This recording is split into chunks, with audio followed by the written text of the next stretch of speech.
രാജ്യത്തെ മാധ്യമരംഗത്ത് പ്രത്യേകിച്ച് ഗോദി മീഡിയ എന്നറിയപ്പെടുന്ന വിഭാഗത്തിനുള്ളിൽ വലിയൊരു ആഭ്യന്തര തർക്കമാണ് ഇപ്പോൾ നടക്കുന്നത്.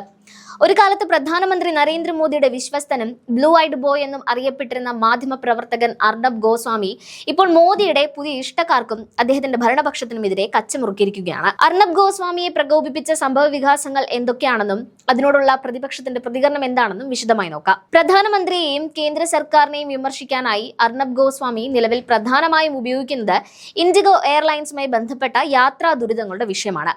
വിമാനങ്ങൾ റദ്ദാക്കുന്നതുമായി ബന്ധപ്പെട്ട് യാത്രക്കാർ നേരിടുന്ന ദുരിതങ്ങളെക്കുറിച്ച് മാത്രം സംസാരിക്കാൻ അദ്ദേഹം തന്റെ റിപ്പബ്ലിക് ടിവിയിലെ പ്രൈം ടൈം ചർച്ചകൾ പൂർണ്ണമായും ഉപയോഗിക്കുകയാണ്. ഈ ഷോയുടെ ഉയർന്ന വ്യൂവർഷിപ്പ് കാരണം മോദി സർക്കാരിന്റെ വീഴ്ചകൾ തുറന്നു കാണിക്കപ്പെടുന്നത് കേന്ദ്ര സർക്കാരിന് വലിയ ഡാമേജ് ആണ് ഉണ്ടാക്കുന്നത്.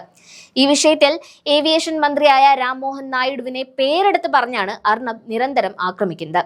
മന്ത്രിയുടെ കഴിവുകേടാണ് പ്രശ്നം ഇത്രയും ഗുരുതരമാക്കിയത് എന്ന വിമർശനം അർണബ് ആവർത്തിച്ച് ഉന്നയിക്കുന്നുണ്ട്. ഇവിടെ ശ്രദ്ധിക്കേണ്ട വസ്തുത രാംമോഹൻ നായിഡു മോദി സർക്കാരിനെ താങ്ങി നിർത്തുന്ന പ്രധാന സഖ്യകക്ഷിയായ TDP അഥവാ തെലുഗുദേശം പാർട്ടിയിൽ നിന്നുള്ള നേതാവാണ് എന്നതാണ്. കേവലം 38 വയസ്സ് മാത്രമുള്ള മക്കൾ രാഷ്ട്രീയത്തിലൂടെ വന്ന കാര്യമായ ഭരണപരിചയം ഇല്ലാത്ത രാംമോഹൻ നായിഡുവിന് ഇത്രയും വലിയ വകുപ്പ് ഭരിക്കാൻ കഴിയില്ലെന്ന സൂചനയാണ് അർണബ് ശക്തമായി ഉന്നയിക്കുന്നത്.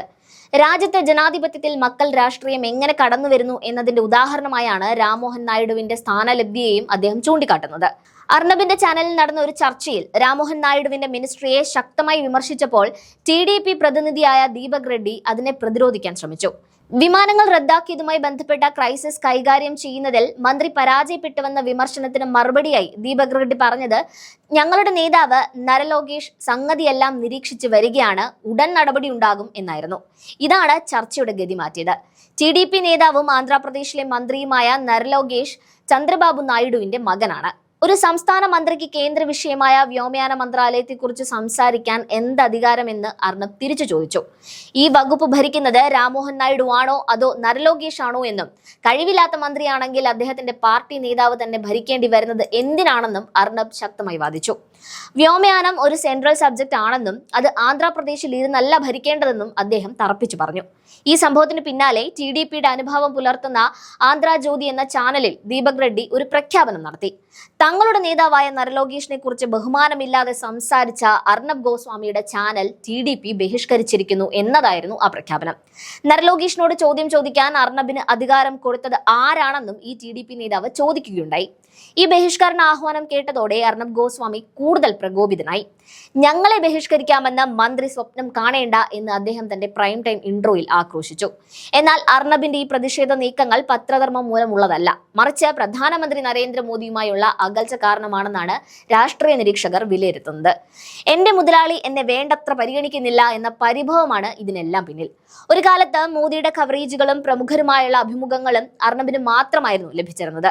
എന്നാൽ ഇപ്പോൾ അദാനിയുടെ NDTV, ഇന്ത്യ ടുഡേ പോലുള്ള ചാനലുകൾക്ക് മോദി പ്രാധാന്യം നൽകുന്നു. റഷ്യൻ പ്രസിഡന്റ് വ്ളാഡിമിർ പുടിനെ ഇന്റർവ്യൂ ചെയ്യാനായി ഇന്ത്യ ടുഡേയുടെ ആളുകളാണ് മോസ്കോയിൽ പോയത്. ഈ മാറ്റങ്ങളെല്ലാം അർണബ് ഗോസ്വാമിക്ക് വലിയ തിരിച്ചടിയായി. ഗോദി മീഡിയയിലെ മാധ്യമ പ്രവർത്തകരെല്ലാം സൗഭാഗ്യങ്ങൾ നേടിയെടുത്തത് നടുവളച്ചും കാൽനക്കിയും വെട്ടിപ്പിടിച്ചുമൊക്കെയാണ്. നടുവളച്ചെന്നതിനുള്ള കൂലിയാണ് നരേന്ദ്രമോദി അവർക്ക് നൽകുന്നത്. അതുകൊണ്ട് തന്നെ നടുനിവർത്തി ചോദ്യം ചോദിക്കാൻ അവർക്ക് അധികാരമില്ല. നടുനിവർത്താൻ ശ്രമിച്ചാൽ മോദി ഇതുപോലെ നടുനോക്കി അടിക്കുമെന്ന കൃത്യമായ സന്ദേശമാണ് ഈ സംഭവങ്ങളിലൂടെ നൽകുന്നത്. ഒരിക്കൽ വിധേയത്വവും ആർത്തിയും മൂലം പെട്ടിപിടുത്തത്തിന് ഇറങ്ങി പുറപ്പെട്ടാൽ ആയുഷ്കാലം മുഴുവൻ അത് തന്നെയായിരിക്കും പണിയെന്ന പാഠമാണ് അർണബിന് ഇപ്പോൾ ലഭിച്ചിരിക്കുന്നത്.